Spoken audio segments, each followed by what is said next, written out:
Maussan Televisión presenta. En este episodio, descubriremos los hallazgos bajo el suelo en pleno centro de Lima, fragmentos de la época virreinal que empiezan a revelar una historia hasta hoy desconocida. Conoceremos los muros que hace 5 siglos tuvo la capital más importante de Sudamérica y el muro de burocracia que impide reconstruir el pasado y revalorar el presente. Esto y mucho más en este episodio de Otro Mundo.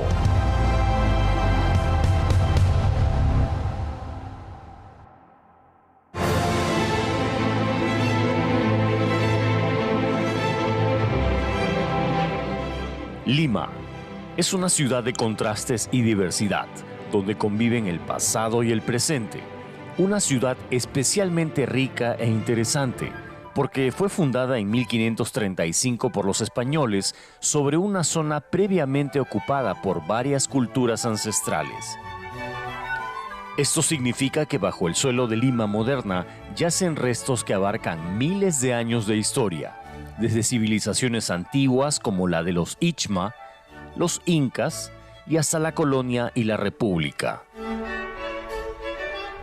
En esta ocasión vamos a ver cómo trabaja la arqueología urbana, una de las prácticas más complejas porque su zona de estudio se encuentra en ciudades o áreas urbanas actuales.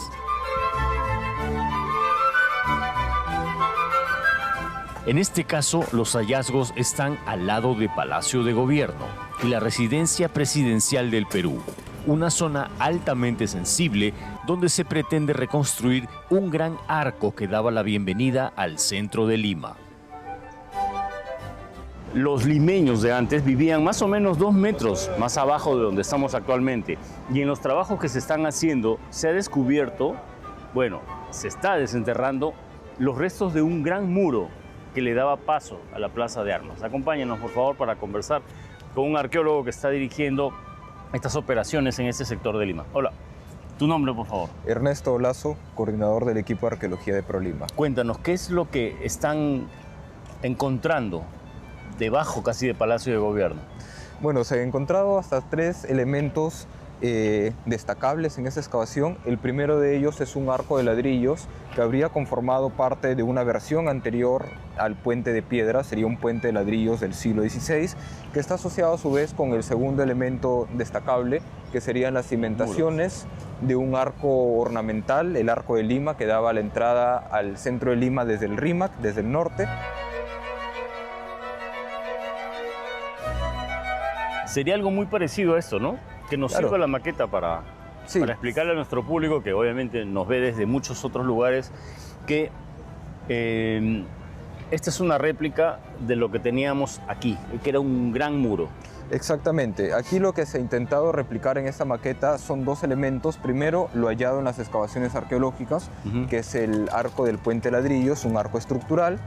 Y segundo, ese de allá, ¿no? Exactamente, lo que vemos al frente. Y lo segundo es una reconstrucción del arco del puente, el arco ornamental, sobre las cimentaciones que se han encontrado en las excavaciones arqueológicas, ¿no? ¿Qué altura tenía este arco? Este arco tenía una altura de 25 metros. 25, casi la altura de Palacio de Gobierno, un poquito más. Efectivamente, ¿no? una altura similar. ¿Y qué le pasó? ¿Por qué desapareció? Porque acá están solamente los pilares, ¿no? A ver, mira por acá. Sí. Estos pilares de aquí, de piedra, son estos de acá. Esto que vemos aquí. Es lo que vemos acá. ¿Y qué pasó con el arco, como te venía preguntando? Bueno, el arco se incendió en 1879. Algunos investigadores piensan que fue en el contexto de la Guerra del Pacífico, y un agente chileno, por crear caos y conmoción en la ciudad, quema el arco, ¿no? Que fue un emblema, un hito arquitectónico de Lima. ¿Y tan inflamable era? No era de piedra entonces, obviamente. No, las cimentaciones eran de piedra, pero el arco era construido con madera y quincha. Digamos que, claro. Para darles un poquito de contexto, la Guerra del Pacífico fue la que se libró con nuestros hermanos de Chile, lamentablemente, hay periodos así, más o menos en 1879, 78, por esa época. Entonces, lo cierto es que se incendió en esa época y hasta el momento no ha habido un esfuerzo consolidado como tal para recuperarlo. Bueno, en esa época también, obviamente, una guerra, se consumen los recursos de un país y no habían los fondos para la reconstrucción.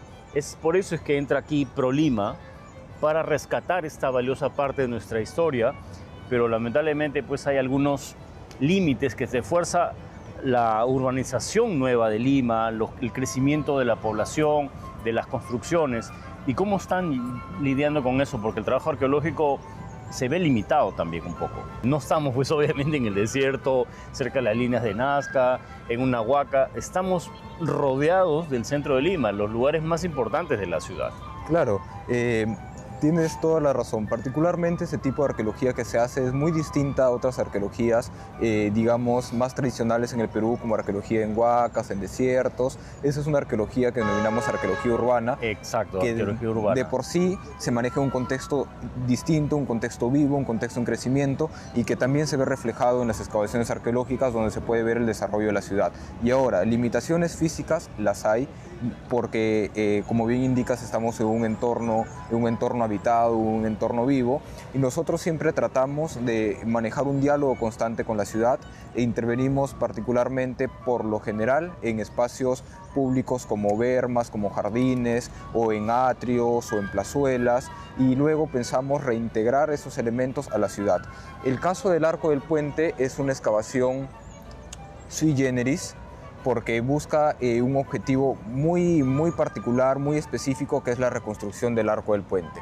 Después de ello, esa excavación se pretende también poner en valor y lograr una conexión directa entre el Parque La Muralla y la Alameda Chabuca-Granda a través del arco subterráneo que se ha encontrado, ¿no? Es decir, va a formar parte de un circuito turístico mayor que comprenda también las excavaciones que tenemos hacia este sector de la rampa.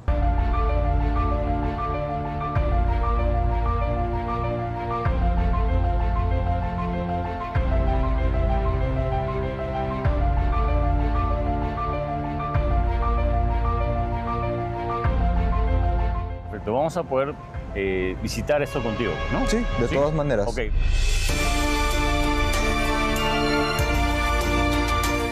Gracias al acceso que nos brinda ProLima, vamos a llegar a la profundidad de Lima, a la profundidad de la capital. Este sitio muy pocos lo han visto. Vamos, Ernesto, por favor. Adelante. Gracias.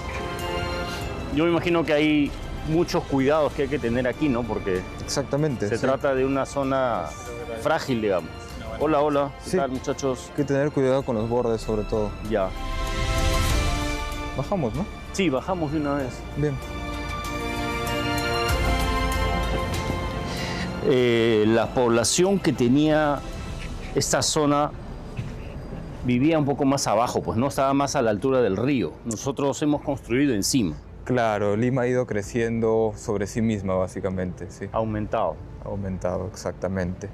Bueno, aquí se puede apreciar este arco de ladrillo del antiguo puente de ladrillo del virrey Andrés Hurtado Mendoza, que está asociado a una estructura que es la cimentación o base del arco ornamental de Lima, ¿no? Y aparte de ello, luego se han ido añadiendo otras estructuras del siglo XVII, XVIII y principalmente lo que encontramos desde el siglo XIX, como las cimentaciones de lo que había en esta época acá, que eran salones, cafés, centros de esparcimiento, alojerías, que eran unos comercios que vendían la bebida de la loja, ahora desaparecida. La bebida de la loja, ¿qué aloja. es? Aloja. Aloja era una bebida que se popularizó mucho en España y en Lima en el siglo XVII, que consistía en una mezcla de vino, canela, quión y algo dulce como miel, que se servía siempre fría porque estaba, digamos, enfriada por un sistema de nieve y hielo, ¿no? Ah, mira. Una bebida típica. El quión le decimos acá al jengibre para ustedes, ¿no? En muchas partes. Era algo un poco picoso. Sí, claro. Y estos muros eran bastante gruesos. Claro, porque las edificaciones aquí eran verticales, no eran como el resto de la ciudad de Lima en ese entonces, quintas o callejones planos y largos, sino que más bien las viviendas frente al río eran de ese carácter más vertical. Altas. Sí, altas. Ok. ¿Qué otro lugar vamos a ir? Bueno, podemos conocer también el molino de don Jerónimo de Aliaga. ¿Por acá se va o no? Sí, vamos. De la excavación que hemos visto inicialmente, nos hemos trasladado unos cuantos metros para llegar a esta segunda zona que se pretenden unir como trabajo. Cuéntanos un poquito de eso, Ernesto. Claro, lo que aquí se ha encontrado es prácticamente un barrio entero de origen virreinal con estructuras que datan desde el siglo XVI que dan cuenta de la evolución de la ciudad como un palimpsesto hasta bien entrado el siglo XX. Es una época en la que se demuele esto para generar los estacionamientos y las rampas, aún digamos sin las normativas o cuidados patrimoniales que esto habría requerido, ¿no? O sea, estamos sobre los muros de viviendas que en el pasado habitaron los limeños. Exactamente, y tal vez lo más resaltante de esta excavación es el conocido molino de don Jerónimo de Aliaga,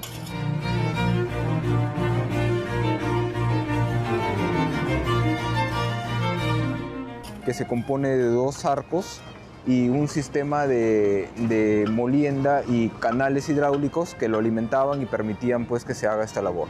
Era agua del río Rímac. Agua canalizada desde el río Rímac, exactamente. Exacto. Ya, entonces vamos a bajar entonces. Sí. Los trabajos que están haciendo acá. Cuéntanos un poquito de esto. ¿Qué es lo que están haciendo acá los muchachos? Ya. Bueno, ahora se está haciendo la ampliación de las excavaciones para empezar ya a poder trabajar en la rampa con el objetivo de poder tener una mirada más amplia de cómo eran las viviendas y la arquitectura de ese entonces, ¿no? Estos eran ladrillos de adobe, ¿no? Claro, Quincha. es adobe y también se usó mucho el ladrillo, la cal, el canto rodado. Vamos bajando entonces.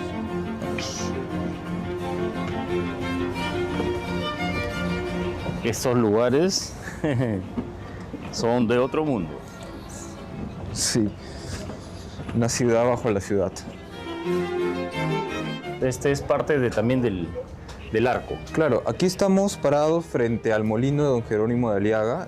Jerónimo de Aliaga fue uno de los fundadores de la ciudad y que tenía su vivienda justo al frente. Es una vivienda que aún se puede estar visitada ahora, pero también tenía en los terrenos ribereños un molino. Este molino se encargaba de la molienda del trigo y funcionaba con el río Rímac como impulsor o como motor de ello, ¿no? Claro, el agua pasaba y hacía girar la piedra. Exacto. El agua habría entrado canalizada desde el río Rímac por este vano, entraba con fuerza. Esto estaba tapiado entonces. Esto siempre tenía esta abertura, que es por donde entraba el agua. Más arriba hemos detectado un sistema de compuertas que al ser abierto el agua entraba con fuerza y movía una rueda de madera con unas paletas que estaba engastada con un palo, con un eje, por esta abertura a 2 piedras. 2 piedras de moler. La mitad de ella la hemos encontrado en esta excavación, que habría llegado a parar acá después del proceso de abandono y clausura del molino, ¿no? Lo que hacía era justamente el río Rímac, que era la fuerza que impulsaba a la rueda. Esta habría sido como el cuarto de máquinas o el motor del molino, y arriba hacía girar a las piedras, ¿no? Una piedra fija y la otra encima que activaba esta molienda, ¿no? Muy ecológicos, ¿no? Claro, solamente con el agua generaban el movimiento. Y bueno, todo lo que vemos aquí, esta estructura de ladrillos y cal, data del siglo XVI, de la Lima como ciudad de los reyes, ¿no? Siglo XVI, 1500. Alrededor de 1550, exactamente. O sea, casi como 400 años atrás. Sí, ya casi como 500 años atrás. Sí, ¿no? Estamos próximos ya. ¿Y cómo es que empieza la excavación en sí? Bueno, esta excavación tiene una historia interesante porque fue un hecho fortuito.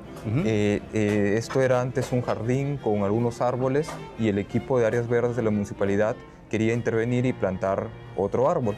Pero se dieron cuenta al hacer la excavación que había un hundimiento extraño en el terreno, nos convocaron y nos dimos cuenta que eso respondía pues a un factor arqueológico. Empezamos a encontrar algunos muros, algunos pisos y decidimos incluirlo dentro de un proyecto mayor, el proyecto de las murallas de Lima, y así es como incorporamos esta área de más de 300 metros cuadrados que la venimos excavando desde el 2021.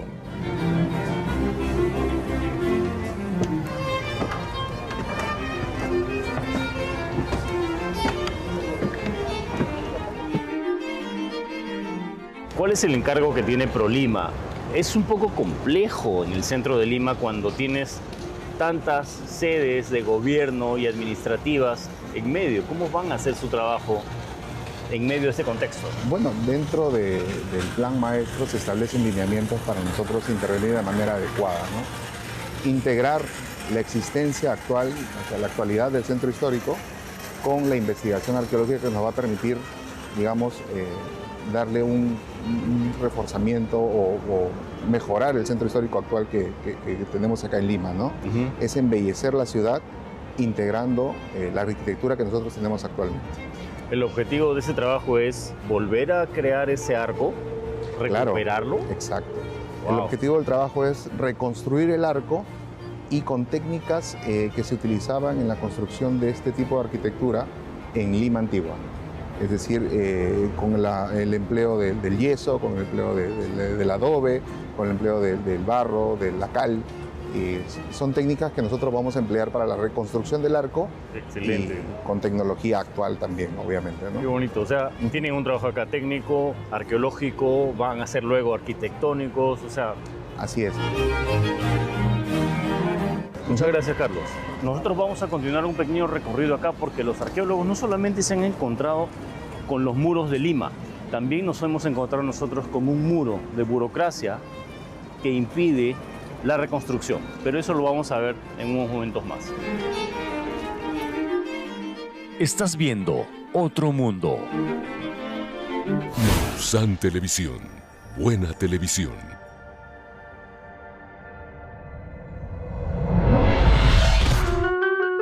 Desde 1994, ProLima es la gerencia de la Municipalidad de Lima encargada de revalorar, recuperar y gestionar el centro histórico, declarado Patrimonio Cultural de la Nación en 1972. ProLima planea reconstruir el antiguo Arco del Puente, pero parte de esa estructura coincide con el control de seguridad que da acceso a la residencia presidencial y la negativa ha sido rotunda. Las excavaciones de hecho pasan de aquí hacia allá, por un lado del palacio, y hay leyendas urbanas que nos hablan de supuestos túneles que podrían permitir el escape de algún presidente o presidenta urgido por las circunstancias políticas. Hay otro tema también, es que la presidenta actualmente está usando de manera muy continua un helipuerto que se ha instalado al lado del Palacio de Gobierno que le facilita su desplazamiento. El tema también es que los entes de seguridad dicen que el arco permitiría un acceso de altura a Palacio de Gobierno, pero ya las respuestas y las propuestas de solución han sido planteadas por ProLima. Esperemos que Palacio de Gobierno dé una respuesta cuanto antes, porque el embellecimiento y la puesta en valor de esta zona no puede esperar. Mientras tanto, vamos al Gabinete de Arqueología, donde se procesan los hallazgos realizados bajo el suelo urbano de Lima. Estamos rodeados de piezas que tienen historia, piezas que nos cuentan de alguna forma cómo fueron las vidas de los que vivieron antes que nosotros, hace varios siglos. Y hemos llegado al Gabinete de Arqueología de ProLima para que nos cuenten un poquito de estas historias que han encontrado. Hola. Hola, ¿Qué mucho tal? gusto. ¿Tu nombre? Soy el arqueólogo Ramiro Costa. Y bueno, Cuéntanos un poquito de estos tremendos bloques de piedra que se han encontrado. Son inscripciones en latín, me parece. Sí. Mira, para comentarles un poco de los hallazgos que se han logrado recuperar.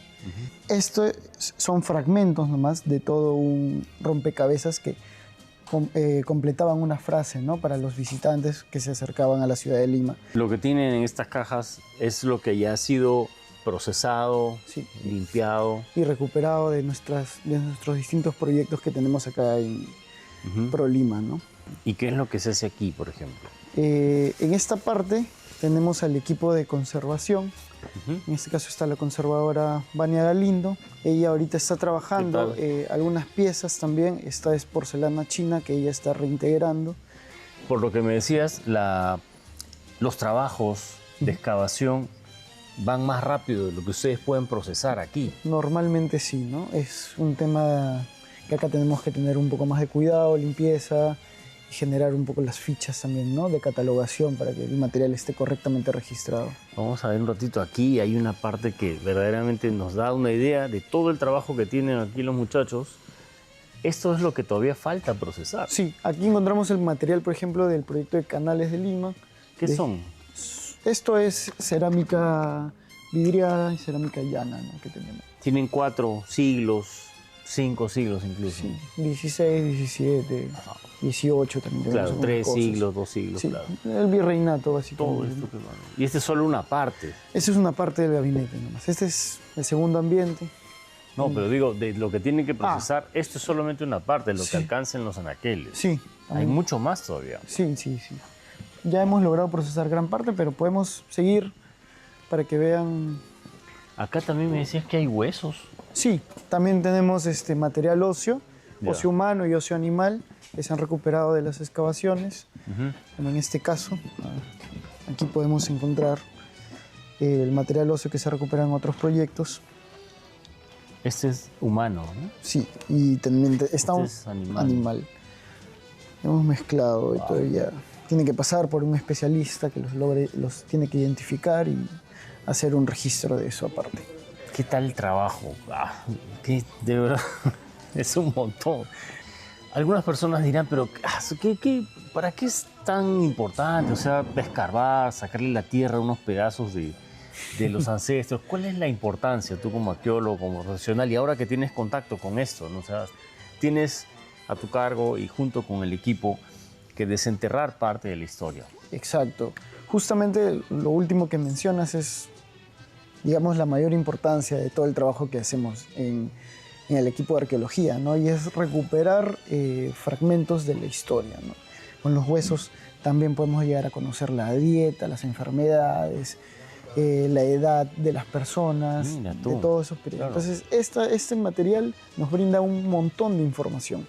La cerámica, el metal, el material óseo. Literalmente acá tienes las piezas que le pueden faltar a la historia para completarla. Exacto. Y eso es un poco lo que hacemos en el programa.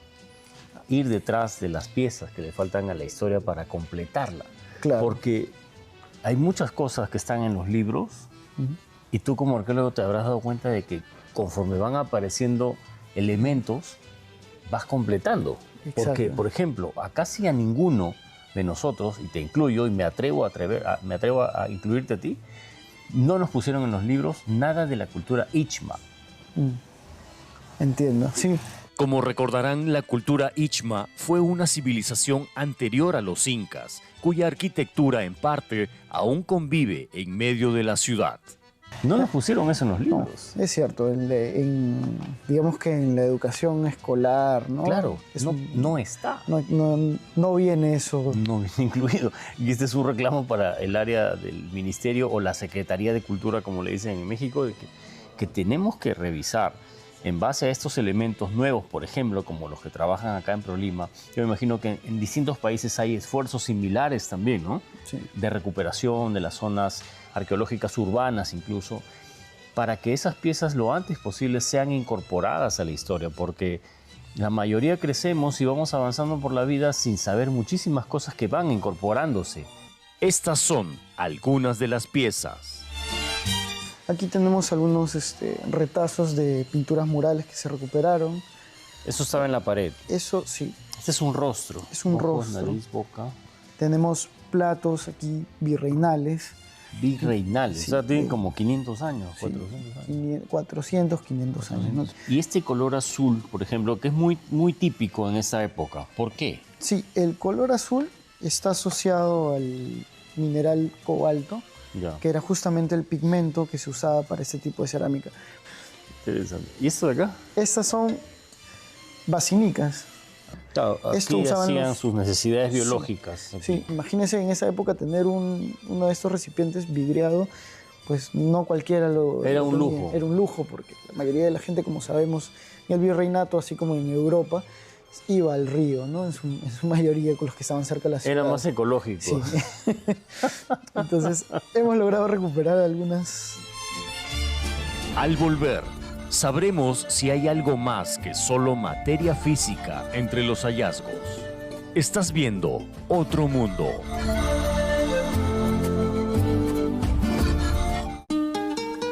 Aquí, donde se procesan miles de piezas de la Lima de los últimos 5 siglos, al parecer, la concentración de energía se manifiesta desde el más allá. ¿Tú has escuchado las versiones que dicen que muchas de las cosas se impregnan de la energía de las personas que las usan? Sí. ¿No has sentido en el gabinete, en tu equipo, han sentido esas energías que están impregnadas en estas cosas de tantos siglos? Digamos que Digamos que es una pregunta poco arqueológica, digamos. Sí. Esto ya es tu concepto Claro. como persona, como ciudadano. ¿Han experimentado algo en un lugar que concentra la energía de tantas personas? particularmente el ambiente sí se siente un poco cargado, ¿no? Sobre todo las personas que se quedan hasta ciertas horas, ¿no?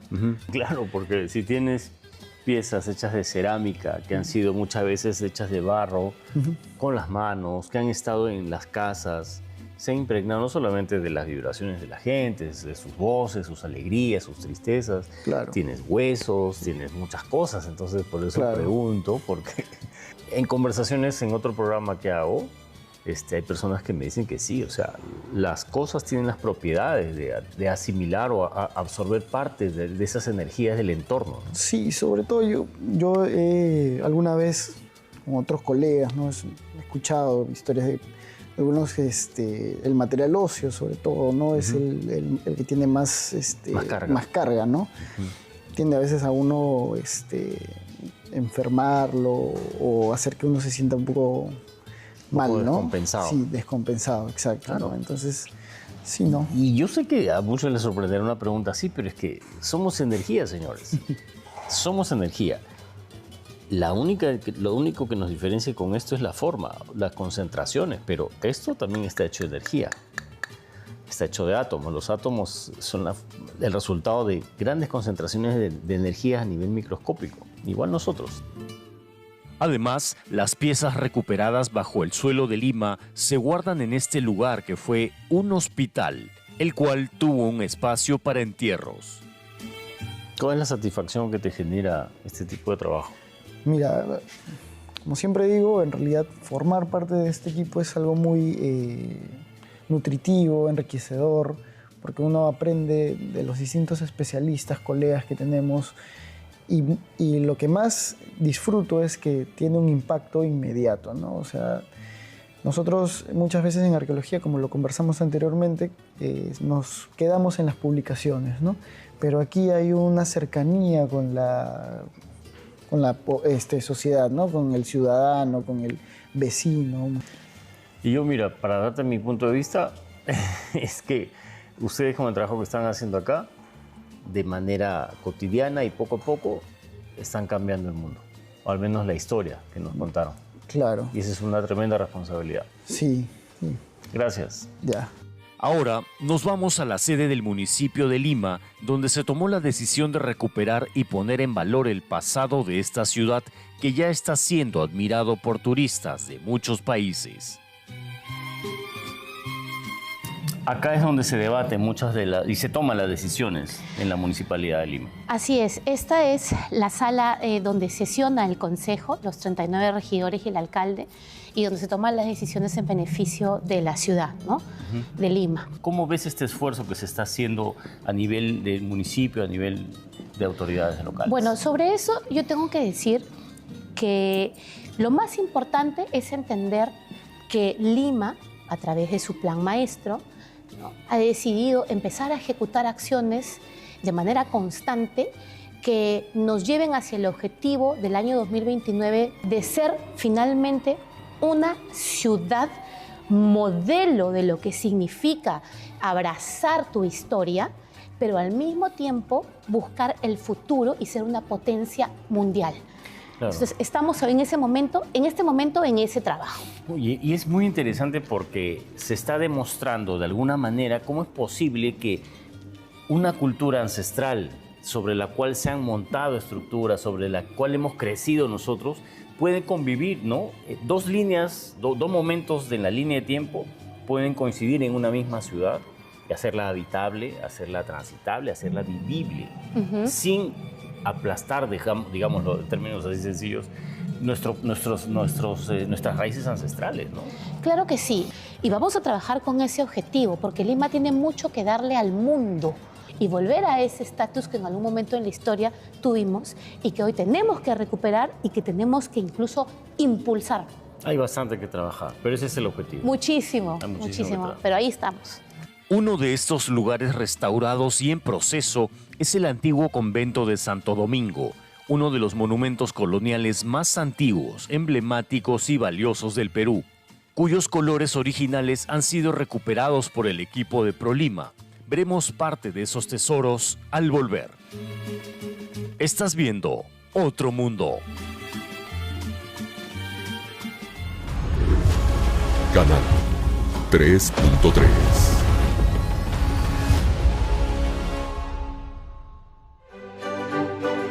Ya hemos sido testigos de la labor arqueológica urbana. Ahora veremos una muestra palpable de la puesta en valor del patrimonio en el Museo del Convento Santo Domingo. Padre, gracias por permitirnos ingresar a este convento, a este museo. De verdad que es una belleza. Sí, bueno, nosotros somos el Convento Santo Domingo de Lima, que pertenece a la Orden Dominicana o Orden de Predicadores, que fue la primera orden en llegar a América del Sur, ¿no? Junto con los conquistadores. Sea católico o no, agnóstico o ateo, la calidad artística de este recinto está fuera de discusión. Una de las primeras cosas que me llamó la atención es el techo. Ah, sí. Es impresionante. El techo es impresionante, está hecho en cedro de Nicaragua, porque en aquella época la selva peruana todavía no estaba descubierta No se ni explotaba explotada tampoco. Entonces, cedro de Nicaragua está hecha bajo la técnica del machembrado. Quiere decir que se conectan las piezas como un rompecabezas una con otra a presión nada más. A presión, sin clavos, sin pegamento. Y bueno, ya la técnica está tan bien hecha que ya tiene casi 500 años y no ha tenido mayor problema, ¿no? No es común ver este tipo de techos. No, no realmente, parece que es una especie de donación de algún benefactor que quiso contribuir con la orden. Claro, porque demanda mucho tiempo, muchos recursos. Así es. Y los dominicos... Y nosotros no teníamos esos recursos. Los dominicos eran austeros. Sí, ¿no? sí, básicamente sí. Es así, ahora lo van a ver en la arquitectura, especialmente del área que está dedicada a la comunidad propiamente dicha, ¿no? A ver, vamos pasando por allá. Sí. ¿Cómo se llama ese ambiente? Qué bonito es. Sí, este es el primer claustro del convento, ese es el nombre que utilizamos. Por ejemplo, siempre lleva una serie de cuadros que narran la vida del fundador de la orden, en este caso Santo Domingo de Guzmán. Y es el más ornamentado porque es como la sala de la casa en donde la visita entra y puede venir a conocernos, ¿no? Qué importante es la puesta en valor de este patrimonio, pues, ¿no? Claro que sí, porque se conserva para la posteridad y además que es sujeto de estudio de todo lo que la gente de aquella época tenía como técnicas artísticas. No solamente eso, sino como economía, como arte, como trabajo, como identidad, como cultura. Realmente es una cosa muy amplia, ¿no? Porque muchas de las cosas que nos ponen en los libros no están completas. No, porque completas. además hay mucha leyenda negra al respecto. Porque mientras que en América Hispana hemos sido territorio español en América y hemos sido igual que cualquier territorio español en España, se instituyó la civilización. Hubieron universidades, escuelas, colegios, hospitales, hubo gobierno, hubo virreinato, hubo tradición, hubo cultura. A nosotros los naturales no nos aislaron en reservaciones y nos tenían escondidos, ¿no? Como ha pasado en otros países. Bueno, en Norteamérica básicamente, ¿no? En cambio, los españoles se cruzaban con nosotros, reconocían a la nobleza inca, emparentaba con la nobleza española, igual que en México hay descendientes nobles que tienen apellidos aztecas e incas. Claro. O sea, nos integramos realmente completamente. Claro, algunos piensan que los incas terminaron cuando llegaron los españoles, ¿no? Ellos tuvieron incluso por ejemplo, así como anécdota, de poder, anécdota así chiquita, el secretario del Papa León ¿ya? Tiene apellido noble inca. Él le pertenece a familia Apanaca Real, claro. El actual. Rimaicuna Inga se llama. Apellidos quechua completamente de nobleza inca. Nobleza inca. Claro. Y es el asistente actual del Papa. Es el secretario asistente del Papa ahorita. Ese sonido. Bueno, son cantos gregorianos que están ambientando el convento, porque este era un convento donde vivían en sus mejores momentos más de 200 hermanos, porque éramos el convento madre de la provincia dominicana de San Juan Bautista del Perú y nuestro territorio era desde el sur de México hasta Chile, sin contar Brasil, que era otro cantar, no era hispano. Era los portugueses, sí. Claro, los portugueses. Entonces acá se repartían frailes para los conventos de Guayaquil, de Quito, de La Plata, de Caracas, de todos lados, ¿no? Era la parte central. Últimamente hay una frase que se ha hecho muy popular a raíz de la visita de un youtuber muy conocido, Speed. Ah, sí, Perú es la clave. Perú es clave, Lima es clave, y desde el virreinato lo fue. Y lo fue, claro. Lo fue para los intereses españoles, para la colonización. Bueno, en aquellas épocas se venía a América a hacer fortuna, ¿no? ¿Cómo ha aumentado el turismo? Ha aumentado, sí, porque obviamente han visto lo que había y que no se notaba. Y las redes sociales han sido súper importantes para que puedan venir a vernos nuevamente. Ah, miren. Sí, Pero, usamos mucho las redes sociales para ¿ustedes eso. las usan o son los influencers que vienen acá? No, ¿Ustedes nosotros, mismos? sí. Un sacerdote una marca, tiktoker. sí, bueno, una marca, hacer un posicionamiento de marca que se supone que no es nada religioso, pero que el concepto está ahí, que se tiene que usar como herramienta. Claro que sí. Hemos aprendido muchas cosas. Claro que sí. Yo no creo que ningún Dios se molestaría por, no creo. por eso, ¿no? Hay que saber usar la herramienta más bien. Exacto. ¿En qué ambiente estamos ahora, padre? Sí, ahorita estamos en la sala capitular del convento. Y se le dice así porque aquí se reúne el capítulo de la comunidad, y el capítulo de la comunidad es la reunión de todos los frailes profesos solemnes asignados canónicamente a este convento, y está presidido por el prior del convento. Qué belleza. Sí, ese de aquí es el Santo Cristo, y según las tradiciones de la época, frente a este Cristo fue encontrado en Levitación San Martín de Porres. San Martín de Porres es uno de los santos más queridos de América Latina y fue el primer santo afroperuano canonizado por la Iglesia Católica. Levitando, quiere decir que... Levitando, claro. En oración, en el aire, suspendido. En el aire. Suspendido, claro. Wow. Sí. Entonces he escuchado esa historia, pero claro, eso es parte nunca de eso es parte de su proceso de beatificación y canonización. Son testimonios de los hermanos que lo sorprendieron. Lo que pasa es que San Martín era muy humilde, él nunca decía lo que le pasaba. Cuando lo que sabemos de él es porque los hermanos lo han encontrado, lo han visto, lo han sorprendido y han dado testimonio de lo que han visto, ¿no? O sea, varios hermanos frailes lo vieron levitando. Claro, y no solamente en oración, en trance aquí. Y no solamente le pasaba eso frente a este Cristo, sino también frente a la Virgen del Rosario y frente a la imagen de Santo Domingo, el fundador de la orden. O sea, varias veces así, sí, no claro. solo una vez. Es que lo que pasa es que en él ese tipo de cosas eran como una especie de síntoma de su estado de gracia. No es una cosa que él hacía para provocar o para demostrar cosas. Él simplemente se ponía en oración, entraba en éxtasis y le ocurrían cosas, y una de esas cosas era esa. Pero usted sabe lo difícil que debe resultar para el público que no es necesariamente católico, que admira el arte, le gusta lo que ve, pero una historia así de una persona que levita, que se desprende del piso, que va contra la naturaleza, contra la gravedad. Eso es algo dificilísimo de creer, pero hay testigos de eso. Es que eso lo sabemos por testimonios. Eso lo sabemos por los testimonios que figuran en su proceso de beatificación y canonización. Es uno de los muchos. Claro. Ahí tienen otros tipos de cosas. Realmente hay historiadores que han intentado contar la vida de San Martín de Porres de modo muy científico y han terminado rendido ante los testimonios de las cosas maravillosas que ocurrían alrededor de él, porque no los pueden evitar. Que un grupo de frailes quiso destacar a alguno de ellos, pero él era uno de los que hacían los trabajos más modestos, más sencillos. Claro. Atendía a los enfermos, era el barbero del convento, limpiaba, servía. Wow. Que bueno, ahí en ese tipo de labores humildes y sencillas encontró su camino a la santidad. ¿Y aquí fue? Sí, ahí lo encontraron. Claro. Sí, en el aire, obviamente, ¿no? Se ponía en oración frente al Cristo y poco a poco mismo. A ese mismo. Se levantó. Ese es el Santo Cristo de la sala capitular. Así se le llama. Le juro que me ha conmovido esa parte de esta historia. Y normalmente esta sala estaba cerrada porque se utilizaba una vez al mes o a los 2 meses.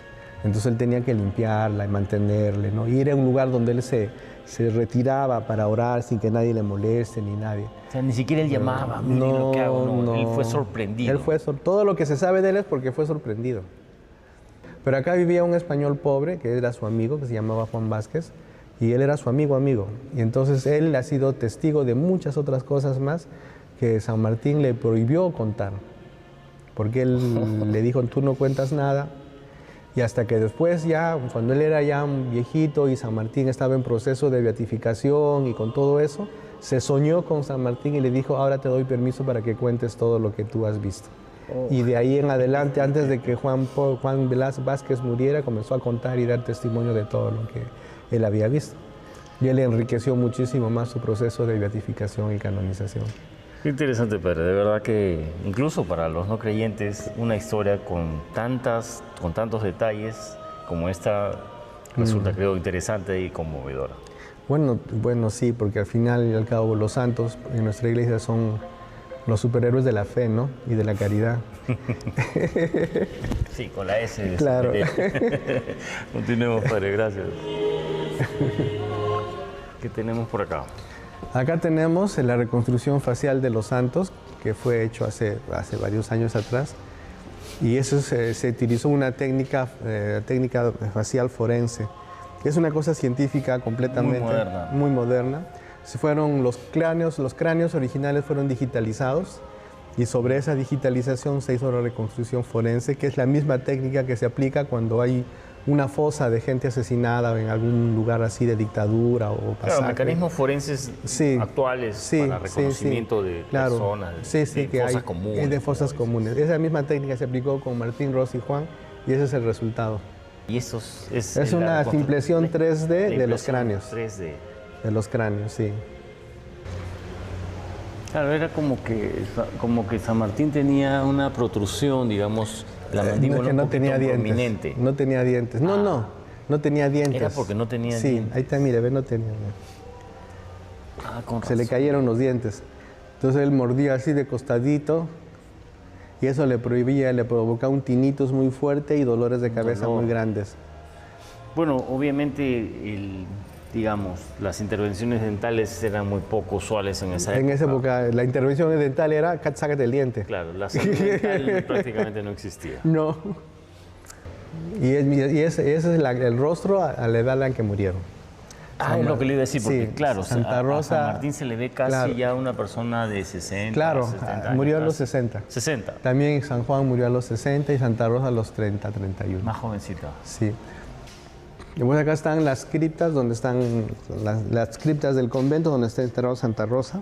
¿Acá está enterrada Santa Rosa? Sí. ¿Sí? O sea, aparte, no toda, porque ella está por todos lados.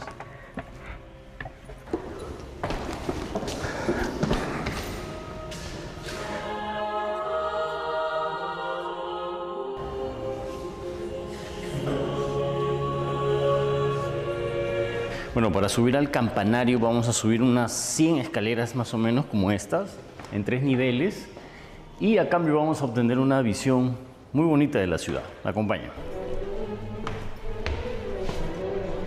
Todavía nos faltan como medio centenar de escaleras, así que el guía nos dice que las personas que tienen algunos problemas con altura, que se marean o que tienen algunos problemas cardíacos, mejor que no suban.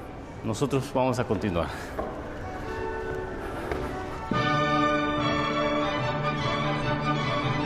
Y bueno, esta es la vista ofrecida. La pequeña porción de una metrópoli que apunta a encontrar las piezas que faltan a su historia y que busca recuperar y revalorar su pasado para retomar el sitial que tuvo desde hace 5 siglos.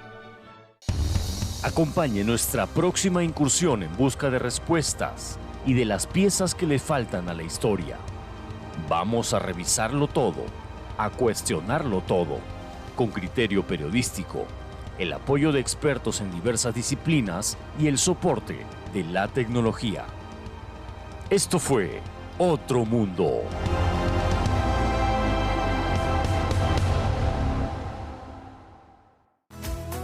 Visita mausantelevisión.com y síguenos en todas nuestras redes sociales. Maussan Televisión, buena televisión.